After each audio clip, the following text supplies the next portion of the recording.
video, I just wanted to show you what is inside of this book by Father Chad Ripperger, The Introduction to the Science of Mental Health. And the one I'm showing you is this was printed in 2019. So I don't know if there's been any updates, but I would assume even if there has been, it would be pretty similar. So I just wanted to show you the table of contents, and Father goes over so many things in here. And I actually used to think that this book was probably more for like people in psychiatry or psychology, hence the name Introduction to the Science of Mental Health. But this actually has so much helpful information to use for reference and for further reading if you like to listen to Father Ripperger's talks. And so I'll try to just go through this slowly so you can kind of get an idea. So for example, here, chapter 6, Selected Principles of Logic. Chapter 7, The Will. Chapter 8, The Sensitive Appetites and Passions. Chapter 9, The Relationship of Reason and the Appetites. Chapter 10, Habits, Virtues, and Vices. Chapter 11, The Natural Law and Conscience. And then there's part 3, The Philosophy of Mental Health and Illness. So the nature of mental health and illness.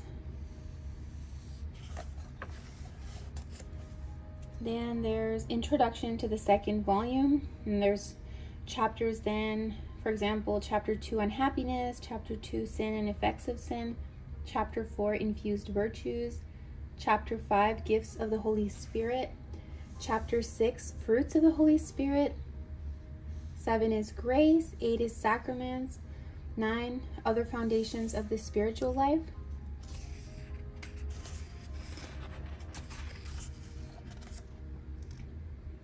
Demonic influences.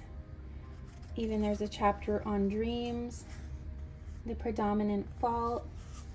So I've talked about how I've used this book to learn more about the temperaments. So there's some great references there.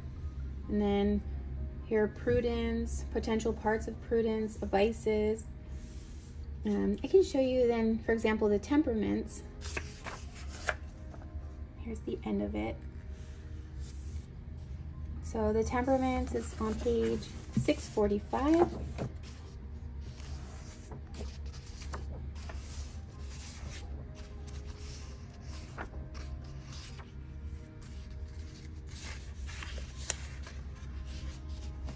All right, so it starts here, and so you'll see his references: the Christian life, spiritual theology.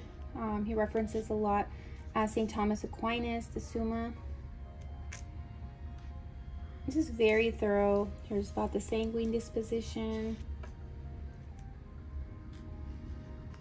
choleric, melancholic,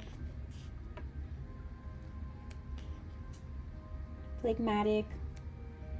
So as you can see, like, he puts a lot of references. So if you like to learn about any of the subjects in this book, this is like an amazing starting point.